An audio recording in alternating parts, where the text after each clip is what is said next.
fellow wholehearted warriors. Today you get to hang with me up in the mountain and with my messy hair today. I'm changing things up a bit. Let me know how you're actually enjoying this.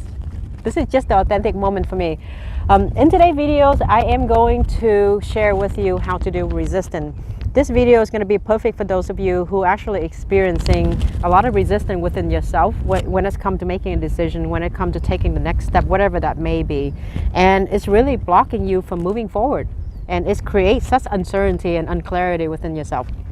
So here's a few keys that I'm going to flow, and hopefully it's going to help you, give you that clarity and that certainty to take the next step and to be honest with what the resistance is. Okay, so when it comes to resistance, the first key is to understand there's two different kinds of resistance.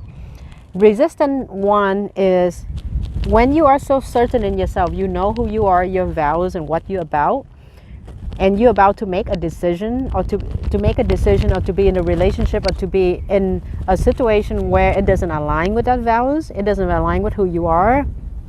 Your system going to create that resistance, say this is not me, this is not for me. So you definitely, this is like a filtering. And if that's the case, honor that. Listen to that. And it doesn't matter how logical it makes sense to you. Like you may be entering a business deal. Logically it makes sense, but something doesn't feel right. Something about the person doesn't feel right, because whether the integrity is up, the values up, it's not who you're about. Even the money is good, the opportunity may be good. Logically, you got to trust that. That legitimate, healthy resistance to have is a reflection that this is not aligned with your soul and your spirit, aligned with your authentic self. So get the blurb out. You gotta get out. Blurb is, I've been not trying this F-U-C-K word. I've been saying that a lot. So that's blurb is a new word for me now, in case you wonder. Okay, so that's the first thing. Now, if you have a different kind of resistance, which is most of the time, this is the resistance that human we go through, is resistant to change, resistant to growth. It's a human thing. If you have this meat body, this meat package protein body, whatever you call this thing, you're going to be experiencing that kind of resistance here and there, right? We like comfort. We love comfort as human beings. So when you're about to make a big change, small change, but mostly big change, your body will resist. Especially, even it's good for you.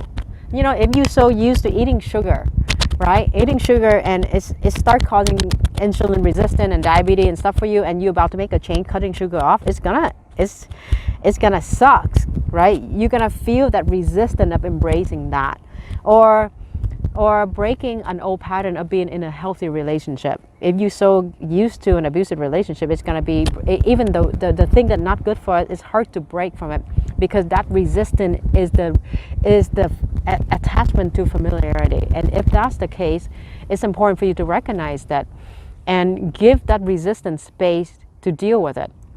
And there's different ways to deal with resistance. You can use EFT, you can talk to a therapist, you can have a coach, you can use different modalities to deal with resistance, because ultimately you want that feeling to shift inside. Yes, you can do some mindset work, you can learn to change your narrative from up here, but from my experience is that it doesn't stick.